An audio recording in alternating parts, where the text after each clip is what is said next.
नमस्कार। मेरा नाम संतोष आर्यावर्ती है। आज हम कहानी सुनेंगे 2000 साल पुराने। ये कहानी तब की है जब महावीर हुआ करते थे। कहानी है वाराणसी राजगृह की।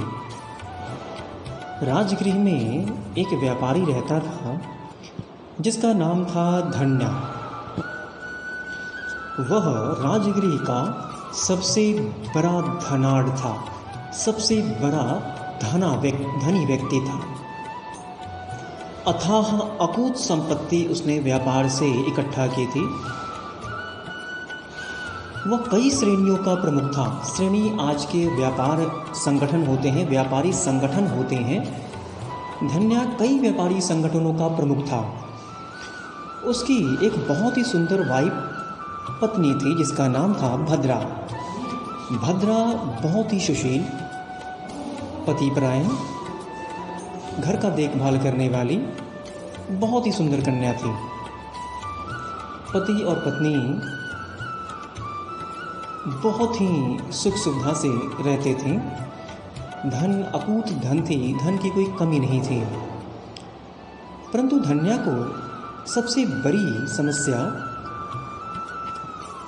उनकी संतान का न होना था। अथाह संपत्ति होते हुए भी धन्या और भद्रा अपने जीवन में काफ़ी निराश रहा करते थे क्योंकि उनकी कोई संतान नहीं थी। भद्रा ने संतान के लिए सभी देवी देवताओं की पूजा की। शिव, वरुण, शिव, नारायण, दुर्गा, सभी देवी देवताओं की पूजा की, परंतु उसे संतान की प्राप्ति नहीं हुई। परंतु कहते हैं संतोष और सेवा कभी व्यर्थ नहीं जाती। हम संतोष रखें और सेवा करें अपने आराध्य की, कभी व्यर्थ नहीं जाता। धन्या और भद्रा के जीवन में भी खुशियाँ आई। भद्रा माँ बनी और उसने एक बहुत ही सुंदर सुशील बच्चे को जन्म दिया, पुत्र को जन्म दिया। चूँकि यह संतान उनके जीवन में देवताओं की कृपा से, देवताओं के आशीर्वाद से आई थी, इसलिए उन्होंने बड़े ही प्यार से उसका नाम रखा देवदत्त। देवदत्त बहुत ही सुंदर, बहुत ही गुणवान था। भद्रा अपनी संतान की अपनी जान से भी ज़्यादा देखभाल करती थी और बहुत पति पत्नी अपने संतान की बहुत देखभाल करते थे, बहुत प्यार करते थे। धन्या के घर में एक नौकर था जिसका नाम था पंथक। पंथक बहुत वफादार, बहुत ईमानदार और सबसे बड़ी उसकी विशेषता थी वह बच्चों से बहुत प्यार करता था। भद्रा अपनी संतान को भद्रा की देखरेख में देकर बहुत ही आराम से रहा करती थी। उसे पंथक पर बहुत विश्वास था और पंथक उसकी औलाद को अपनी औलाद से भी ज़्यादा प्यार करता था। एक दिन भद्रा ने अपने संतान का श्रृंगार करके उसे खाना खिलाया, अच्छे से सजाया, अच्छे नए कपड़े पहनाए और खेलने के लिए उसे पंथक को दे दिया। पंथक देवदत्त जो सेठ का पुत्र था और कुछ बच्चों के साथ लेकर के एक उद्यान में खेलने के लिए गया। पंथक नौकर उनमें सभी बच्चों के साथ खेलने लगा। उसी उद्यान में एक चोर जिसका नाम था विजय छुप कर बैठा था। उसने जब देखा कि पंथक का ध्यान इस बच्चे की तरफ नहीं है जिसका नाम देवदत्त है, उसने देवदत्त को चुरा लिया। चुरा करके वह एक बहुत ही पुराने जीर्णशीर्ण खंडहर नुमा उद्यान में गया। वहाँ पे उसने देवदत्त के शरीर से सभी गहने उतार लिए और देवदत्त को मार करके उसकी हत्या करके एक तालाब में फेंक दिया।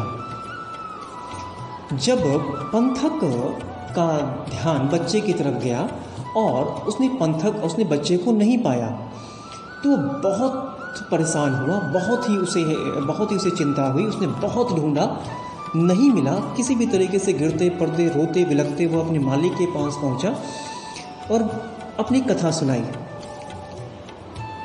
इन चीज़ों को सुनते ही जो मालिक धन्य था वो बदहवास होकर के गिर गया, बेहोश हो गया।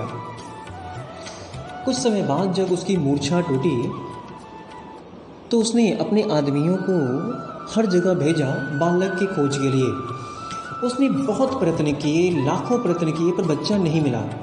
अंत में धन्या उसकी पत्नी भद्रा नगर के थानेदार के पास जाते हैं, जो राजगिरी का नगर थानेदार था, और अपनी कथा सुनाते हैं रोते बिलखते हुए। नगर थानेदार ने तुरंत ही अपने सैनिकों को तैयार करवाया और बच्चे की खोज में लगाया। बहुत प्रयत्न करके उसी खंडहर उद्यान में वो बच्चा खंडहर उद्यान के समीप जो तालाब था उसमें बच्चे की लाश मिली। नगर थानेदार ने बच्चे के शरीर को निकलवाया और उसके माता पिता को दे दिया। और नगर थानेदार चोर के पद चिन्हों, पैर के जो चिन्ह पड़ जाते हैं ज़मीन पर, उसको पीछा करते हुए, उसका अनुसरण करते हुए उसने चोर को ढूंढना शुरू किया। कुछ यत्न करके उसने चोर को पकड़ लिया। चोर को पकड़ने के बाद उसने और नगर के लोगों ने उसकी बहुत पिटाई की, लात जूता कोड़े बहुत मारा उसे, उसके मरने तक उसकी पिटाई की। वो मारा नहीं उसे, लेकिन बहुत पिटाई की।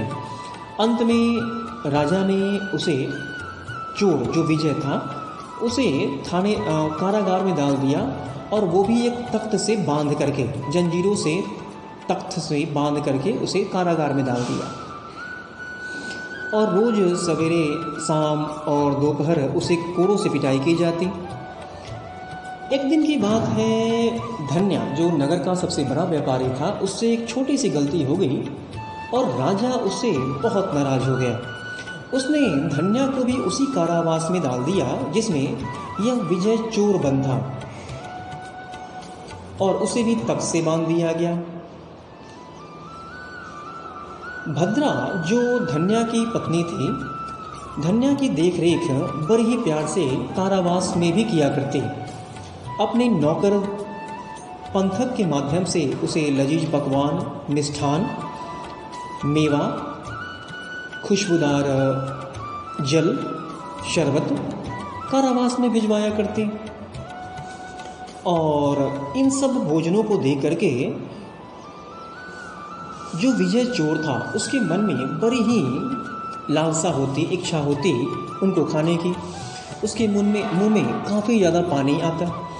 उसने कई बार धन्या को कहा कि तुम अपना भोजन मुझे भी दिया करो, मुझसे साझा किया करो। धन्या ने कहा कि अपने पुत्र हंता, जिसने मेरे पुत्र की हत्या की है, उससे मैं कुछ भी नहीं दूंगा। मैं ये भोजन कुत्ते बिल्लियों को खिलाऊंगा, गंदी नाली में डाल दूंगा, पर उससे कभी नहीं दूंगा। विजय चोर उससे कई बार भोजन मांगा करता। पंथक धन्या उसे बेरहमी से मना कर दिया करता। एक बार की बात है कि उसे धन्या को शौच, पेट में कुछ गड़बड़ी हुई और उसे खाने के बाद शौच जाने की आवश्यकता हुई, पर वो अकेले जाने से डरता था। अंधेरा था, अंधेरे जाने से वो डरता था। उसने विजय को कहा कि तुम मेरे साथ कुछ दूर तक चलो, मुझे शौच जानी है। विजय ने मना कर दिया। फिर मैंने इतने कहने के बाद भी तुमने कभी अपना खाना तो मेरे से साझा नहीं किया, मुझे नहीं दिया, तो मैं तुम्हारे साथ क्यों जाऊं? उसने मना कर दिया। इधर धन्या की हालत बहुत ही खराब हो रही थी। उसने फिर से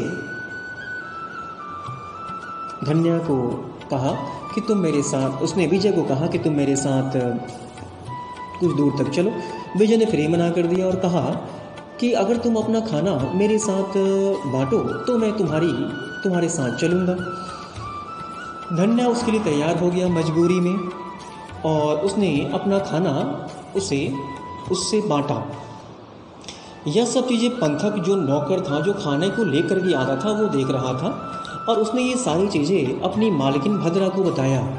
भद्रा ये सुनकर बहुत ही गुस्से में हुई और बहुत ही निराश हुई, बहुत उसे गुस्सा आया। कुछ दिनों के बाद देवदत्त धन्या कारागार से छूटा और वह नगर के सेठों से मिलता हुआ अपने घर को चला। सभी उससे देख करके काफ़ी प्रसन्न थे। नगर के व्यापारी, दूसरे व्यापारी, नगर के लोग धन्या को देख कर काफ़ी प्रसन्न थे। जब वो घर पहुंचा, उसके माँ बाप उससे काफ़ी प्रसन्न थे, भाई बहन सभी प्रसन्न हुए। परंतु उसने देखा उसकी पत्नी भद्रा नहीं है। पूछने पर मालूम हुआ कि भद्रा एक कोठरी में अकेले बैठी है। धन्या अपनी पत्नी के पास जाता है और पूछता है, प्रिय, तुम ऐसे उदास क्यों बैठे हो? क्या तुम्हें मेरे यहाँ आने की खुशी नहीं हुई? भद्रा कहती है, अपने पुत्र हंता को तुमने वो खाना खिलाया जो मैंने तुम्हारे लिए भेजी थी। तुमने ऐसा क्यों किया? धन्या ने कहा, लाचारी में किया।